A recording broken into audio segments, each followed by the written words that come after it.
بلدیہ وسطی میں ایڈمنسٹریٹر طه سلیم کی واضح ہدایتوں کے بعد ریسکیو ڈپارٹمنٹ نے بلدیہ وسطی کے اسکولوں میں خصوصی طور پر اسپرے مہم کا آغاز کیا ہوا ہے۔ یہ اقدام معصوم طلباء و طالبات کو حالیہ کورونا کی جاری مہم کے سلسلے میں ہے تاکہ ان کی کیسز میں جو تشویشناک اضافہ ہو رہا ہے اس کو روکا جائے، جبکہ ڈینگی کے پھیلاؤ سے بھی نمز آدمہ ہونے کے لیے ویروسیڈ کیمیکل اسپرے کیا جا رہا ہے۔ بلدیہ وسطی کے محکمہ ریسکیو ڈپارٹمنٹ نے جہاں کاموں کو تیز کر رکھا ہے، وہیں پر ابن انشا اسکول انگلش میڈیم میں کارروائی کی، یعنی کہ بھرپور طریقے سے اسپرے مہم کا آغاز کیا اور یہاں پر ایک ایک کمرہ ہو یا پانی کے ٹینک کے اطراف یا پانی کی موٹر کے اطراف، کلاس روم، اسٹاف روم کے علاوہ اسکول کے دیگر اطراف میں بھی اسپرے مہم کو جاری رکھا ہوا ہے تاکہ معصوم طلباء و طالبات کے ساتھ ساتھ اساتذہ کرام کو بھی محفوظ رکھا جا سکے۔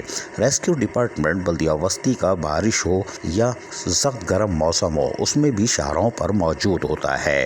گرم موسم میں ٹھنڈے پانی کا چھڑکاؤ کرتے ہیں شہریوں پر، موٹر سائیکل سواروں پر، اور اس کے ساتھ ساتھ بارش میں یہ لوگوں کو سفری سہولتوں میں مدد دیتے ہیں، جبکہ اب جب یہ فارغ ٹائم ہے تو انہوں نے اسکولوں کے اندر اسپرے مہم کا آغاز کیا ہوا ہے۔ یقینی طور پر ڈپٹی کمشنر و ایڈمنسٹریٹر بلدیہ وسطی طه سلیم بھی یہی چاہتے ہوں گے کہ جتنی کوشش کی جائے وہ کم ہے اور اسکولوں کے طلباء و طالبات کو بھی محفوظ بنا لیا جائے اور اساتذہ اکرام بھی محفوظ رہیں۔ یہ کوششیں یقینی طور پر خوش آئندہ ہیں۔ عزیز عارف، KBS بلدیاتی نیوز کراچی۔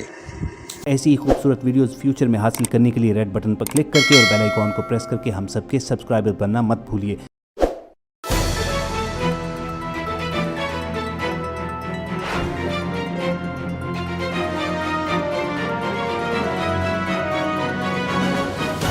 KBS بلدیاتی نیوز۔